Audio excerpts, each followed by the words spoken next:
Assalamualaikum warahmatullahi wabarakatuh.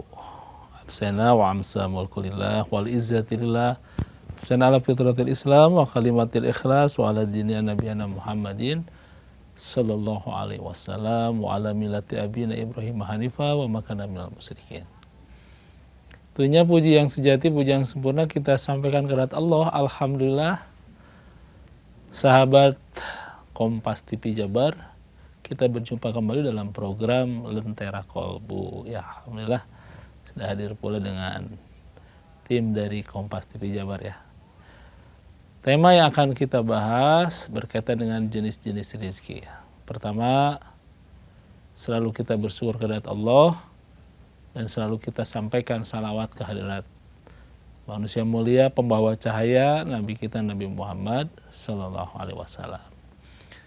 Sahabat Kompas TV Jabar juga bisa nanti layangkan pertanyaan melalui YouTube Kompas TV Jabar. Mungkin pernah ada yang bertanya ya berkaitan dengan rezeki ini. Apakah rezeki yang kita dapati ini karena usaha kita, ikhtiar kita, atau karena memang takdir Allah? Tak sedikit maksudnya orang yang melaksanakan usaha-usaha gitu. Mohon maaf ya, mengikuti seminar, motivasi, bahkan dia bertempat di tempat yang strategis, tapi ujung-ujungnya juga bangkrut ya. Tapi ada orang, mohon maaf, yang secara pendekatan marketing tidak bagus, tapi rezekinya mengalir ya, padahal jualannya di pinggiran sampai nggak kelihatan. Nah, pertanyaan ini juga senada dengan sesungguhnya rezeki itu karena apa? Karena usaha atau karena takdir? Si lain juga, rezeki yang kita pahami memang seolah selalu bersifat material. Di dalam Islam sesungguhnya tidak hanya semuanya bentuk material ya. Ada kalanya memang bentuknya harta ya, materi. Cuman juga bisa dalam bentuk tahta, kata, atau dan cinta gitu. Energi di muka bumi ini kan tidak pernah bertambah berkurang, dia hanya berubah-ubah bentuk. Karyawan baru mungkin gajinya sedikit tapi dia dicintai, kata-katanya kadang disukai ya. Atau pemimpin mungkin kurang didengar tapi hartanya banyak, gajinya. Dan begitulah perubahan ya, energi itu seperti begitu. Kalau dicolokkan ke listrik maka jadi hantaran listrik, jadi panas dan sebagainya, berubah-ubah. Makanya pahami bahwa rezeki sesungguhnya itu adalah apa yang sebetulnya kita bisa dekat dengan Allah Subhanahu wa taala yang Maha memberi rezeki. Dalam Islam, jenis-jenis rezeki bisa kita kenal dalam beberapa informasi dari Al-Qur'an ya. Seperti halnya yang pertama tentang jaminan bahwa semua orang itu pasti akan dapat rezekinya gitu. Wa ma min dabatin illa lahu rizquha. Jadi tidaklah yang melata, yang berjalan di muka bumi, dabbah itu seperti kita ya, karena bergerak. Cicak juga adalah sama dabbah, kecuali Allah telah tentukan rezekinya itu. Dan peran kita ya bergerak. Suka dengar lagunya ya, Pak Miftah ya, cicak-cicak di dinding, diam-diam merayap ya. Merayapnya kemana aja sesuka cicak, ke atas, ke bawah, ke kanan, ke kiri. Cicak tak ada sayapnya, yang dimakan sayapnya. Ketika rezekinya datang seekor nyamuk. Jadi yang mendatangkan rezeki itu Allah sesungguhnya.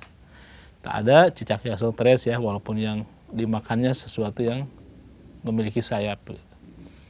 Datang seekor nyamuk, langsung ditangkap.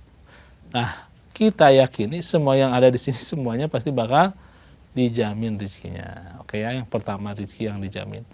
Yang kedua, rezeki yang diusahakan. Walaisal insanu illa ma sa'a, Najm 39.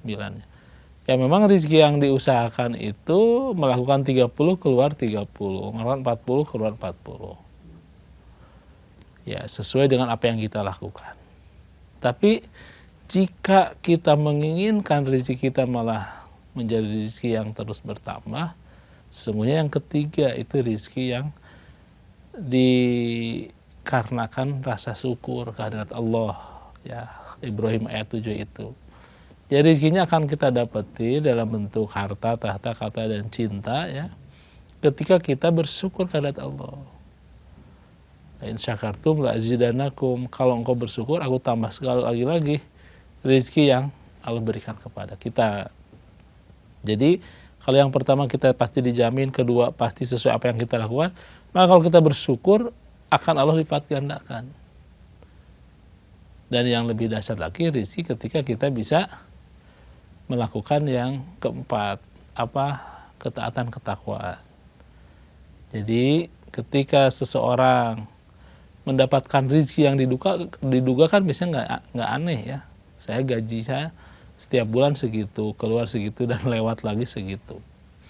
Tapi kalau kita tidak pernah memprediksi tiba-tiba mendapatkan rezeki, maka sesungguhnya itu rezeki yang datang dari sebuah ketaatan. Wa may yattaqillah yaj'alahu, akan Allah berikan rezeki min haitsu la yahtasib, ya, dari sumber tempat yang memang tidak pernah kita prediksi.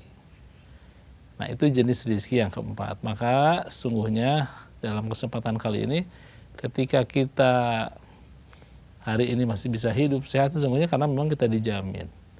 Kita usaha dapat segitu. Tapi kalau kita mendekatkan diri kepada Allah dalam bentuk syukur dan ketakwaan, maka Allah akan berikan rezekinya tak hanya yang disangka, yang tidak juga disangka-sangka. Maka ketika kita nanti menikah, Allah juga akan memberikan rezeki kepada kita. Gitu. Jadi ada rezeki yang karena menikah, akhirnya Allah berikan rezeki kepada kita. Memiliki putra, putri juga akan Allah berikan dengan rezekinya. Begitu ya. Banyak ayat yang mengatakan demikian ya. Kemudian ada juga ya rezeki karena bentuk yang sesungguhnya yang tadi yang paling dominan dan utama itu ketika kita bisa melakukan ketakwaan kepada Allah. Bagi seseorang yang taat kepada Allah, saya kalau laki-laki dijamin rezekinya lancar itu. Kalau sholatnya bagus, dengan sebenar-benarnya rezekinya lancar. Kalau seorang wanita sholatnya bagus, putra-putrinya soleh gitu. Sekali lagi ya, dalam konsep Islam rezeki tidak berarti harus dalam bentuk material ya. Ketika saya berbicara hari ini juga rezeki dari Allah menjadi amal soleh. Kan tadinya rezeki bagaikan energi, tidak pernah berkurang bertambah, hanya berubah-ubah bentuknya. Mungkin hari ini dalam bentuk kata-kata, besok lusa dalam bentuk pahala. Gitu. Besok lusa tiba-tiba dapat bentuk rezeki yang real. Ada orang bahagia ketika mendengarkan kita gitu Pak. Dia akhirnya bersedekah. Rezeki terus berputar. Sebagaimana energi dari panas menjadi dingin, menjadi beku, menjadi mencair. Dan yang kita lakukan sekali lagi adalah menjadi orang-orang yang menebarkan energi kebaikan hingga nanti rezekinya datang kepada kita dalam bentuk harta yang banyak, melimpah, insya Allah. Kata-kata yang didengarkan dengan baik menjadi kata-kata yang menghuzan, qaulan sadida, qaulan karimah, kata-kata penuh kemuliaan. Kalaupun bertahta, ya dia penuh dengan keadilan. Dan sekali lagi, kalaupun tidak dalam bentuk itu, kita menjadi orang yang dicintai. Nah, semoga rezeki-rezeki yang tadi saya sampaikan ya dalam Al-Quran menjadi rezeki yang kita kejar. Tak hanya dalam bentuk material, tapi juga dalam bentuk ketakwaan amal soleh, yang inilah akan melanggengkan rezeki yang sesungguhnya di akhir kelak. Demikian saya kira, nanti kita bisa sambung dalam program Tanya Jawab Bincang dalam YouTube Kompas TV Jawa Barat ya. Dipersilakan.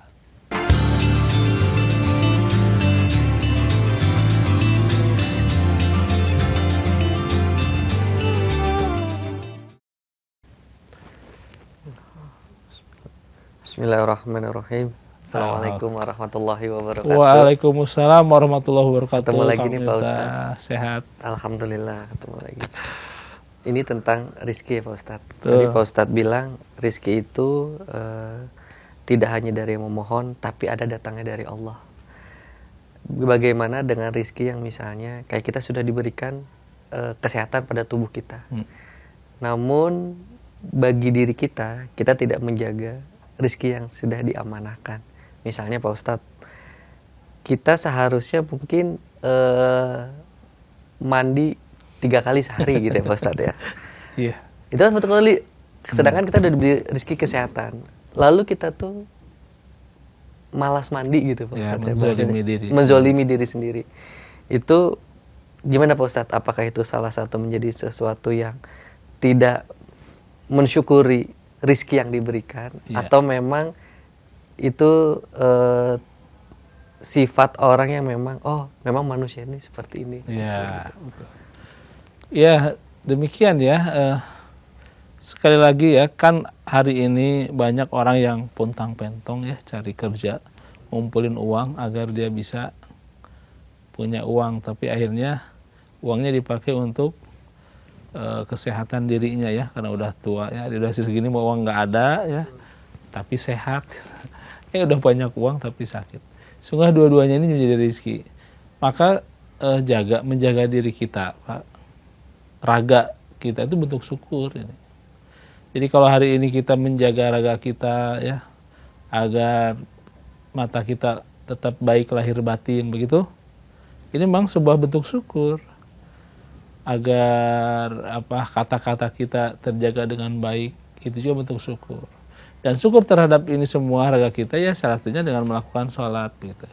Kalau enggak sikat gigi ya harusnya 2 aja 3, mungkin dampaknya tidak terlalu ini. Tapi kalau orang tidak sholat, dia tidak mensyukuri dirinya terhadap raganya gitu. Dan bentuk syukur terhadap raga itu ya dengan sabar dan sholat. Dengan sholat kan tergerak semua ya, dari wajah dengan wudhu, kaki sampai telunjuk juga kan nggak dipakai awas ya sambil marah-marah. Telunjuk juga dipakai untuk ini ruku. Jadi di dalam tubuh manusia fil insan situna wa salasu mi'ati mafsolin, ada 360 ruas-ruas tulang. Jagalah, jangan menzoliminya begitu. Kalau malam ya cepat tidur, cepat bangun. Jadi jangan lambat tidur, lambat bangun ya. Sebaiknya cepat tidur agar bisa pagi lebih segar begitu. Itu menjaga diri.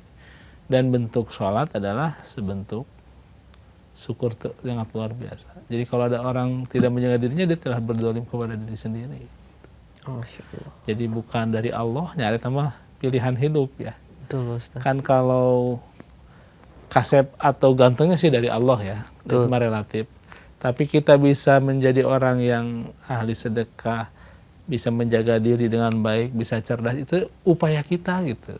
Betul, Ustaz. Ya gitu, mudah-mudahan jadi rezeki bagi kita insya Allah. Bentuk rezeki terhadap raga dengan salat, terhadap harta dengan sedekah, terhadap putra tadi saya solehkan ya, dan terbaiknya rezeki yang terbaik adalah mensyukuri terhadap agama ini. Masya Allah. Dengan melakukan ketaatan-ketaatan yang nanti mengundang rezeki yang lebih besar. Selanjutnya yang kita kenal rezeki yang datang karena ketakwaan. Ustadz, ini ada pertanyaan dari salah satu pemirsa YouTube Kompas TV Jawa Barat, Pak Ustadz. Ya. Assalamualaikum warahmatullahi wabarakatuh, Pak Ustadz. Waalaikumsalam warahmatullahi wabarakatuh. Dari Nugi Santoso. Bagaimana caranya menghindari perasaan diri sendiri dan implementasinya bahwa rezeki yang kita dapatkan itu hanya berupa materi atau berupa uang saja? Oh iya. Di Al-Quran juga memang ada begitu ya. Fa'amal insanu idza mabtalahu rabbuhu fa'akramahu wa na'amahu fayaqulu rabbi akraman gitu.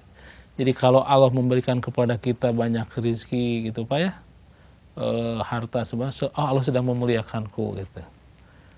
Tapi wa amma idza mabtalahu rabbuhu faqaddara alaihi rizqahu, tapi ketika dia diuji bala dan dikurangkan rezekinya, seolah Allah telah menghinakanku gitu. Padahal mah tidak ada hubungannya kehinaan kemuliaan seseorang itu dengan rezekinya atau banyak atau tidak gitu. Justru seharusnya ketika dia diuji dalam kebanyakan rezeki atau berlimpahan rezeki, syukur ya dia ahli surga gitu. Dan ketika dia tidak dikurangi faqadar ahli rezeki, dikurangi rezekinya, dia sabar ya sebenarnya dia ke surga. Jadi masalahnya sebenarnya bukan banyak uang, tidak banyak uang, dan semuanya juga dari Allah Subhanahu wa ta'ala. Jadi tadi pertanyaannya Ari ketika menghindari perasaan diri sendiri.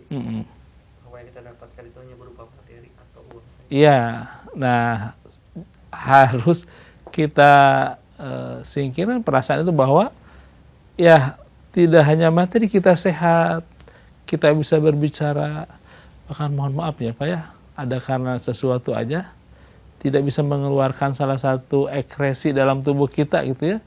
Ada yang dioperasi puluhan juta itu hanya karena untuk, dan bersyukur alhamdulillah kita masih bisa cerita, bisa melihat. Yang bagus itu apakah TV-nya yang plate home theater besar atau karena mata kita yang jelas nontonnya gitu. Nah kalau mata kita nggak bisa ngelihat ya sebesar apapun itu videotronnya ya nggak tetap kelihatan. Betul Pak Ustadz. Jadi sadarilah bahwa rezeki kita harus bentuknya materi. Justru rezeki yang sejatinya mah ar-rahim ya, kasih sayang Allah itu ketika kita bisa mendekati Allah, Allah akan memberikan banyak limpahan. Saatnya ketenangan, Masya Allah. ketenangan, kebahagiaan, zikir sebagainya.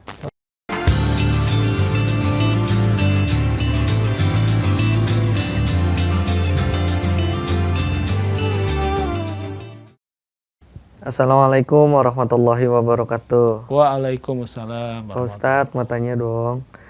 Bagaimana kita belajar untuk bersyukur yang menurut kita berasa berat banget Pak Ustadz? Kadang-kadang kita untuk berucap syukur saja itu sangat berat Pak Ustadz. Iya. Yang paling mudah kita bisa bersyukur mah undur ila ma asfala minkum. Lihat aja yang paling menderita dari kita gitu. Nah kadang kita nggak bersyukur itu karena suka melihatnya ke atas ya, bab dunia ini maksudnya. Wah dia punya ini, saya cuma punya handphone, itu handphone terbaik. Betul ya. Betul. Lihat udah punya motor, udah punya mobil, lihat mobil yang baru, jadi nggak bersyukur lagi. Jadi paling mudah bersyukur lihat yang lebih menderita dari kita. Alhamdulillah ya Allah masih punya motor, yang lain mah jalan. Alhamdulillah masih jalan, yang lain udah dipakai roda, ditandu sebagainya gitu. Nah selanjutnya bagaimana bentuk syukurnya? Ya paling mudah tidak akan pernah bersyukur yang besar kalau yang kecil tidak disyukurin. Malam yaskur kasir, malam yaskur qalil, tidak bersyukur yang besar kalau yang kecil tidak disyukurin.